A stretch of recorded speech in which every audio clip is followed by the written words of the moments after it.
ma'am. Okay. Kanina, on cross-examination, sinabi mo na sa pagkakaalam mo, hindi required na i-attach ang PFP sa request for confidential funds. Tama ba? Yes po. Okay. Now, may we confront you with Section 3.24 of the Joint Circular 2015-01. Can you kindly read it for may the record? approach and show the witness the JC 2015-01, the relevant provision thereof.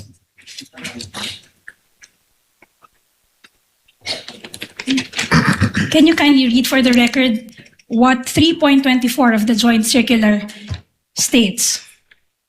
3.24 Physical and Financial Plan refers to the plan approved by the head of office in the case of NGAs and LGUs and by the board of directors in the case of GOCCs supporting the request for funds for CE and IE containing the estimated amount per project, activity, and program. Okay.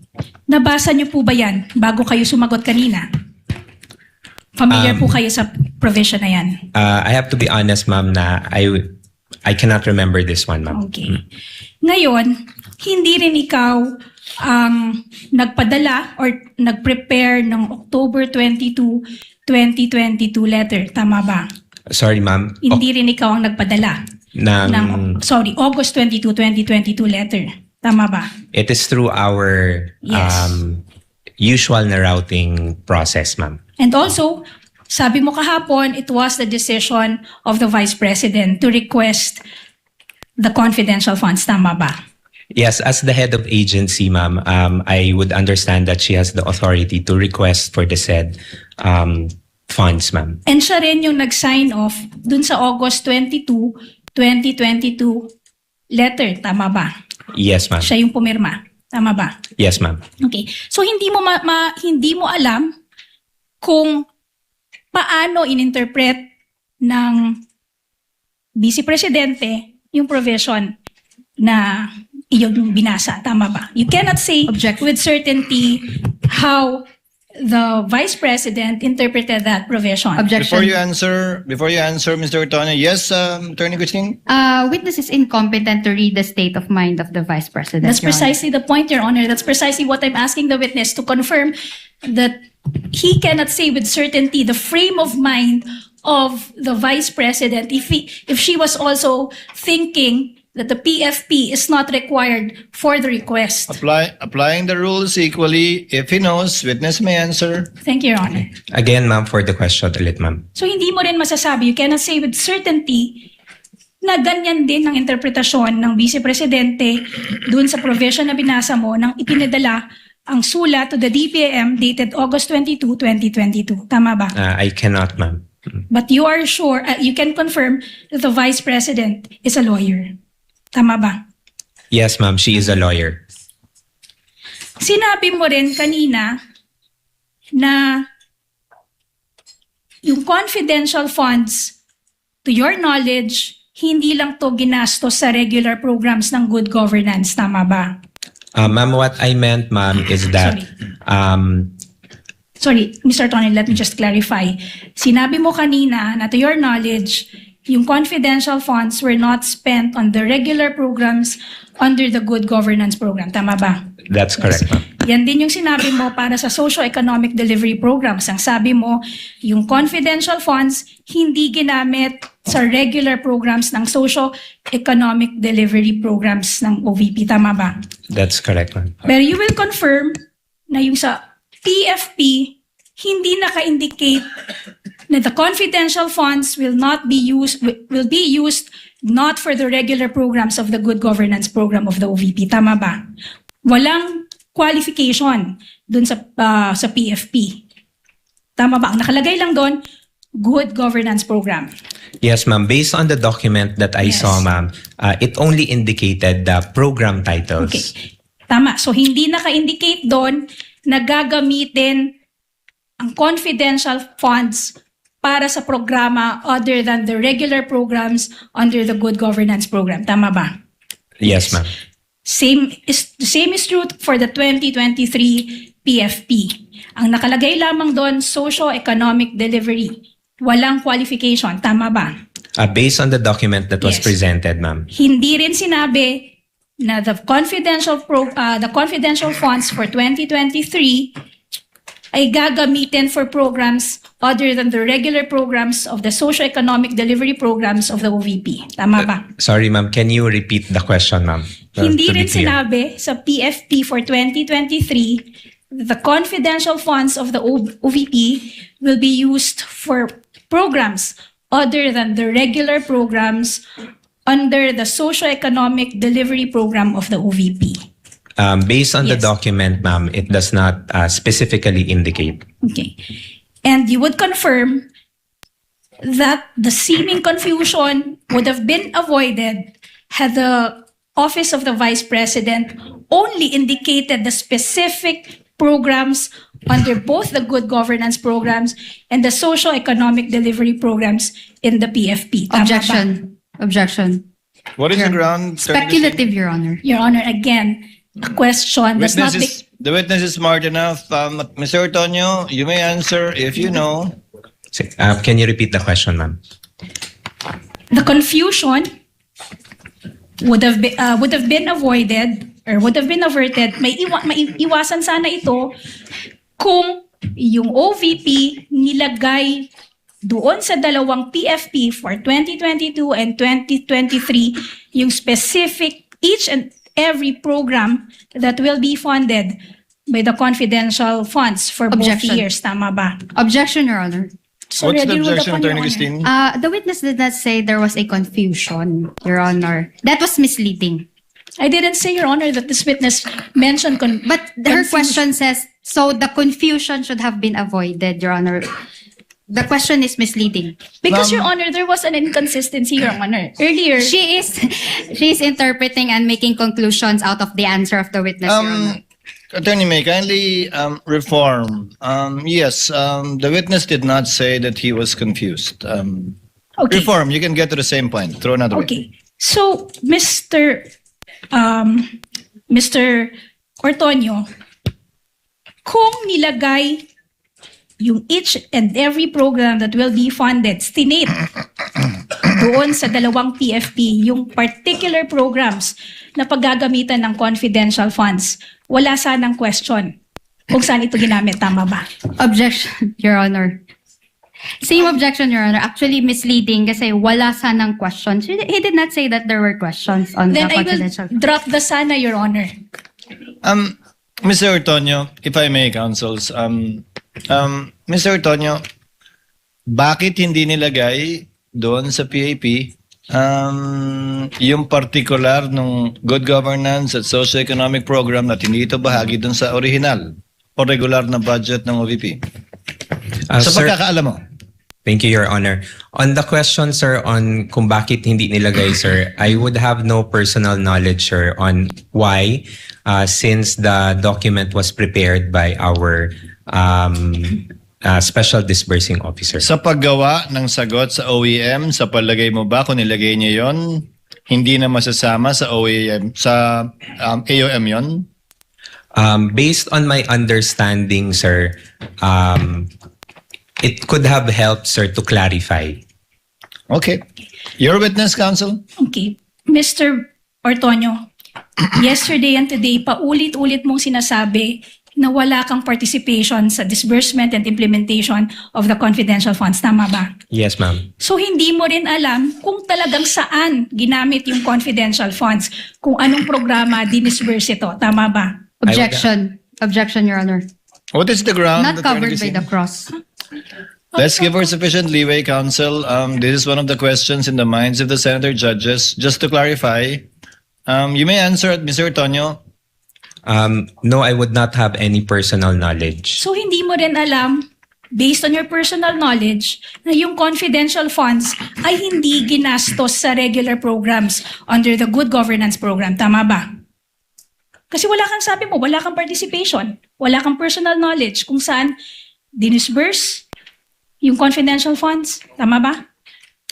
Based on my understanding, ma'am. Wala ka ring personal knowledge kung paano in-implement ang confidential funds. Tama ba? Yes, ma'am. So hindi mo rin masasabi based on your personal knowledge na yung confidential funds ay ginastos sa mga programa other than the so-called regular programs of the Good Governance Program. Objection, Your Honor. What is the ground, Christine? Misleading, Your Honor. The witness did not say that the confidential funds were spent on the good governance programs of the OVP. That was not the point, Attorney Christine. Witness may answer. If the presiding officer may, Mr. Ortonio, kung wala kang personal na kaalaman kung paano ginastos yung confidential fund, edi wala ka ring personal na kaalaman kung ginastos sa regular na programa ng OVP yung confidential fund. I do not have any personal knowledge, sir, on how the confidential funds was implemented, At all. sir. Kung saan napunta yon, wala kang alam. No, sir. Kung I napunta don't. man sa tama o mali, madumi o malinis, wala kang alam. I would have no personal knowledge, sir. Okay. Your Earlier, witness, counsel. tinanong ka din, bakit nag-change yung program, the PPAs, for the 2023 PFP? When I say PPAs, I'm referring to the projects, plans, and activities. Tinanong ka kanina kung bakit yung programs, plans, and activities under the 2023 PPA naging socio-economic delivery program na dati under the 2022 PFP, ito ay good governance program. Tama ba? Yes, ma'am. The Yes. way I understand the Wait. question, ma'am. Wait lang. Ito yung tanong, Mr. Ortonio. Ang sabi mo kanina, nag-change ng PPA sa 2023 PFP para makover ang mas marami pang programa. Tama ba? Ma'am, I'll clarify, ma'am. Wait, Mr. Ortonio, please just answer my question with a yes or no. I answered, ma'am. Your Honor, Let the witness answer, Attorney May. thank you. I answered the question earlier, ma'am, in the context of why there was a change from good governance to socio-economic delivery in the context of what is reflected in the GAA. So that's how I answered it, ma'am. Okay.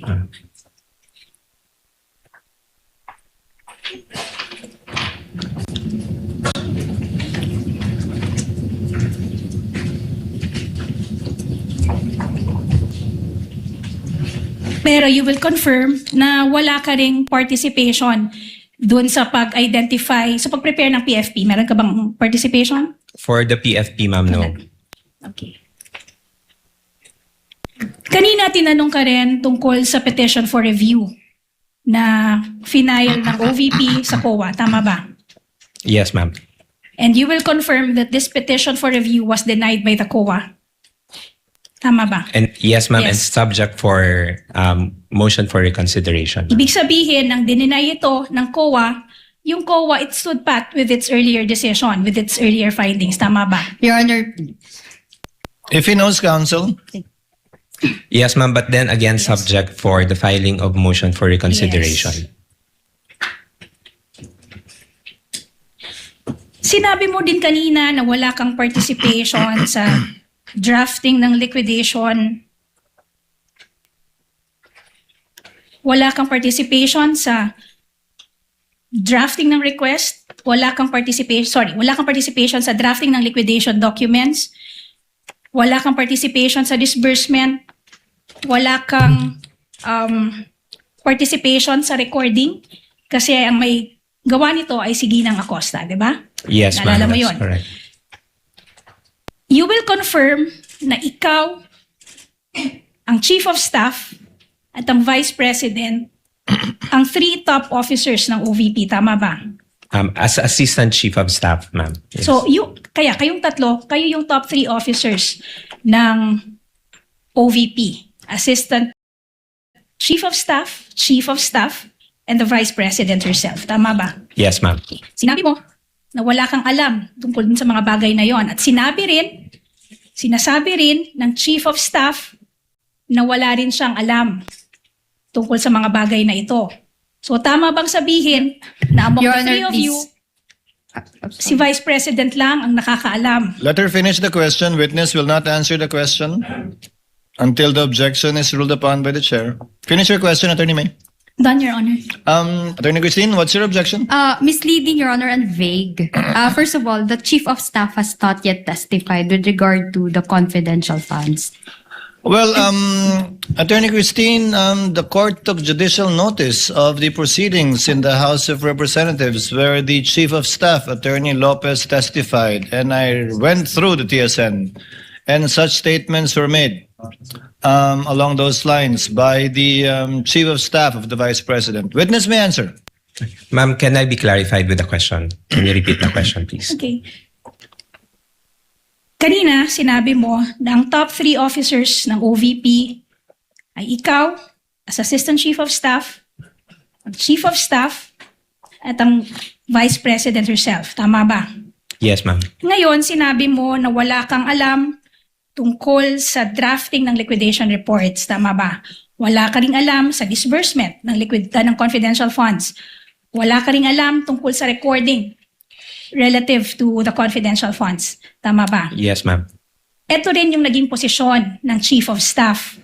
Wala rin siyang alam tungkol sa mga bagay na to. Ngayon, tama bang sabihin na dahil kayong tatlo, ang top 3 na officers or officials ng Office of the Vice President, si Vice President lamang ang may alam tungkol dito sa mga bagay na to? Objection. What's the ground, Christine? Speculative, Your Honor. If you know, Your Honor, again, Your Honor, we don't want to belabor this point, Your Honor, but Defense Counsel keeps bringing us back to this point, Your Honor. The question does not become speculative simply because it's couched in a what if question, Your Honor. And besides, Your Honor, this honorable court has already ruled and has already directed the witness to Your Honor, answer, Your Honor. the counsel would want the witness to speculate on the state of mind of the Vice President. No, Your Honor.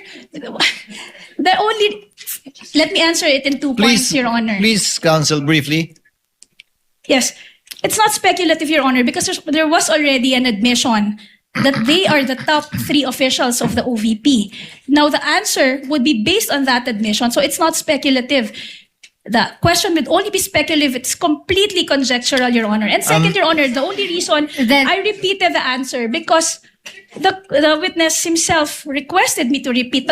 Prior to me repeating the question, the Honorable Presiding Officer has already made a ruling. Your Honor, we will be squandering away time if every time I would repeat a question, the Defense Counsel would all of a sudden invoke another ground for objection. We're about to break for lunch, so let's end it on a good note. Yes, but finally, Attorney Christine. I will revise my objection, Your Honor. Incompetent. Allow me, counsels. Base sa testimonya mo, Ginoong Tonyo, wala kang alam sa paggastos, pag-liquidate, pag-disburse ng confidential fund. Tama? Yes, that's correct, Your Honor.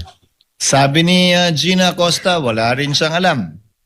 Tama? Alam mo ba yan? Na wala rin siyang alam sa paggastos ng confidential fund at kung paano ito na-liquidate. Would you know that? Based on what I have read Na testimonya news, niya? Yes, sir. Base sa pagkakaalam mo, alam ba ng Vice President kung paano ito ginastos?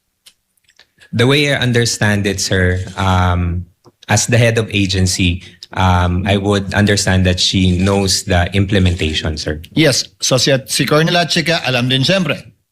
Yes, sir. As the security officer, I would So assume. sa loob ng opisina ng OVP, si VP Sara, as head of agency lang ang nakakaalam, ikaw bilang assistant chief of staff, yung chief of staff mismo, walang alam, at si Colonel Atchika na ayon sa katanungan ni Senator Judge Soto kanina lang, na hindi naman bahagi ng opisina ng OVP. Yes, Your Honor. Okay. That would be all for